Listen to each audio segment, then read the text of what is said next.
Hello everybody, this is Maniac4Bricks, and we're here with another LEGO Batman movie collectible minifigure pack opening video. Will this be the end of them? Will we have the entire collection? Or will we have to buy more packs? Find out in this episode. Insert movie and TV show voice from the 50s, 60s, you get the idea. Alright, so you can place your guesses in the comments down below as I open these up. And don't peek ahead to the ending. I'm sure a bunch of you have already. You future vision. I got future vision enough earlier to say, hey, don't do that. I can already see you're at the ending. But I can't stop you from actually doing that. Anywho, tangent aside, I think I got this. I can see it opening up a little bit. Alright, let me just try this one more time. One little thing to spare. Right there. Alright. Will there be dupes? Will there be dupes on purpose? We will find out. And one of them speaking in frame. Alright, let's go ahead. Pour out the pieces. Get the idea. It's Robin. And this is actually an easier one to feel for. You might confuse this a little bit with the eraser. But probably the easiest way to tell is this piece. No other figure has it. It stands out, and this is just a great figure. I just love the way this one looks. I'm happy we get shark repellent bat spray, but the figure itself is still really cool. All right, let me just move that aside. And next up, we've got... it's the Mime. I literally knew nothing about her before LEGO Batman movie, but I am intrigued. I have looked through a couple things just to learn a little bit about the character. Easiest way to tell, these lightning bolts. This also helps with it, especially with that right angle in there just to match it up to the head. And last but not least, we have the one, the only, lobster-loving Batman. The terrifying, the deadly, the amazing lobster! Somebody's gonna name that superhero reference. I bet in the comments down below. I bet I know who it's gonna be. I bet it's gonna be Martin Man 2-3. Alright. Love that lobster. I will probably want to pick up that again. Especially because, hey, even the outfit looks great for just about any licensed flesh-colored property. It doesn't have to be superhero. But, finally, happy to have that. I did not plan on that being the finale, but that's great. Because, like I said before, I've picked these out, completely randomly after buying them in store. So I already knew I was going to get the whole series. But now, we've got the whole series! And even a few dupes. Well, at least one dupe earlier. But I may actually go back for more. I am intrigued by ones like the Joker and... I kind of like that idea, to get more of the inmate outfit. I don't know if it's going to be easier getting him through the packs, or through Bricklink, or something. I know that they're available in multiple things for, multiple variants for the Arkham Asylum set. I'll figure it out at some later point. Alright, I'm going to go build these, and then we'll do a recap and sort of review on these three figures. And if you want to see the review of all of the 20 figures from this series, I'll show you where to go.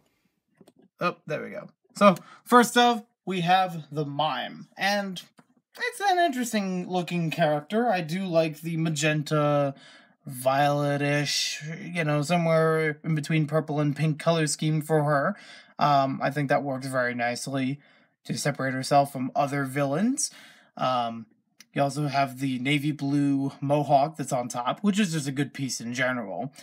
But there's really not much that she can say as far as, from what I found. There hasn't really been a lot mentioned in the comics and has been regarded by most as an obscure Batman villain. A villain nonetheless. She is a good-looking one. I do like the printing that's done, especially on the front of her torso and down the legs. It all wraps together very nicely. You could easily modify this character just by a few pieces and just add it in as a punk rocker in your own LEGO setup. It doesn't have to be particularly you know, for any particular Batman relation in that case. Your only limit would be that on the torso, it does show some of the meat, the flesh color that is on her head, so you're really not going to get that. Well, you still get diverse with it, but not as diverse as I was hoping for. I do like the electric pieces that she uses. That's probably one of the easiest ways to find her, as well as the mohawk, because they do mention online and various sources about this figure and this character that she has some sort of gloves that can, you know, allow her to conduct electricity and use it at will. So basically, force lightning in Batman? Question mark? Well, I like it. I like the idea of that. Again, probably a minor character for the film and probably something you'll see in the background or in a big fight or crowd or something, but a noticeable one at that.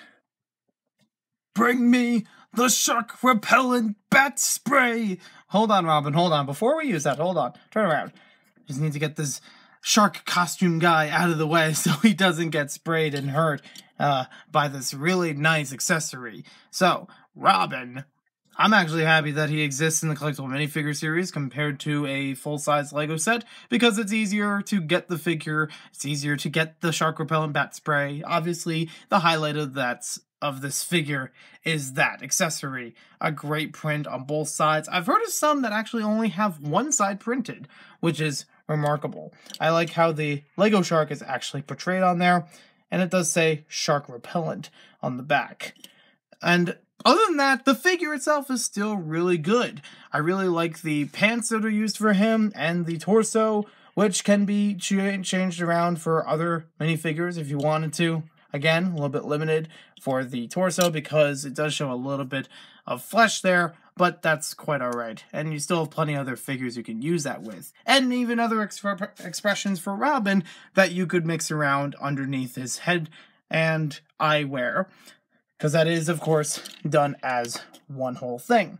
The face by itself is even really good, so if you want to add this in for a classic Batman TV, you know, that set that came out last year, this would still work pretty nicely. I also like the little chickens that are all across the sweater. Very nice for Robin, obviously. And just nice that this piece exists. It's a really nice, you know, way that the hair is done, how the eyewear connects, and just fits in with minifigure eyes pretty nicely. So, that's all I gotta say for this one. And of course, for Robin living at the Wayne Manor, you get the luxury of seafood like Batman has here in the Lobster Lovin' Batman. The lobster is obviously the highlight of this figure, but I'd still argue that it's pretty much one of the best things about the figure, and the rest of it being the best thing about the figure.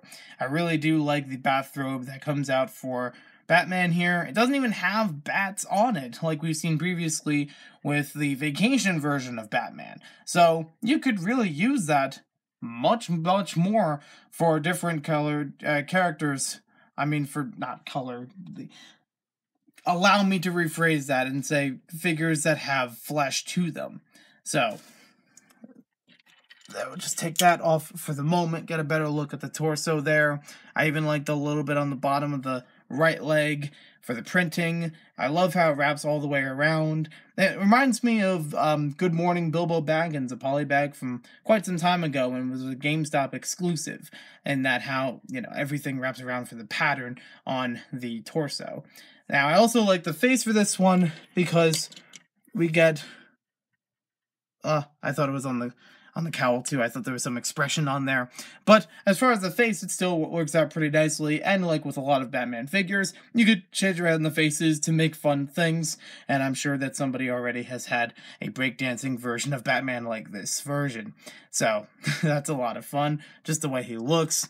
I also like how the plate looks with some nice printing underneath it. And this is a pretty easy one to find in terms of the lobster, in terms of the plate. Those are probably your best bets at it. And even the lobster himself has a stud underneath, so you can hold him directly in Batman's hand, and just on any studded surface. So now that wraps up our collectible minifigure Batman movie pack openings. I don't really need to talk about other ones if I get duplicates in the future because, well, I've already talked about them already on YouTube. So let me know in the comments below which of these is your favorite, which of the 20 is your favorite, and if you'd still like to see the review of all 20 of them together, I would like to know in the comments below. I do make exceptions for reviews like I did for this series. I will definitely do others if people request them, as I mentioned in the New Year's video on the channel. So we'll see you next time with more LEGO videos in general, and you can subscribe for more of those videos. Hit the bell to get notified for when they appear, and hopefully we'll see these guys running around somewhere in other LEGO videos. Alright, so I didn't really mention this before. I really wanted to. I actually learned this a little while ago. Many videos, even before the pack opening started. But I just wanted to mention, in the Lego Batman movie, or at least in some of the social media, advertising it, it mentions one of the things Robin loves is dolphins. And I find it really funny because I learned in a video with a whole bunch of facts about the Joker, in Emperor Joker, he had a shirt that talked about loving dolphins. I wonder, is it supposed to be a reference? I don't know. You guys might know better than I do. I would be intrigued to see an interview, and there would be like a whole bunch of different questions asking about the production of the movie and so on. And one person, me probably, would bring up that question. Was that an intentional nod to the Joker's Emperor status? You know? About loving dolphins. Just see what happens. I don't know. If I ever get the chance, that would be cool.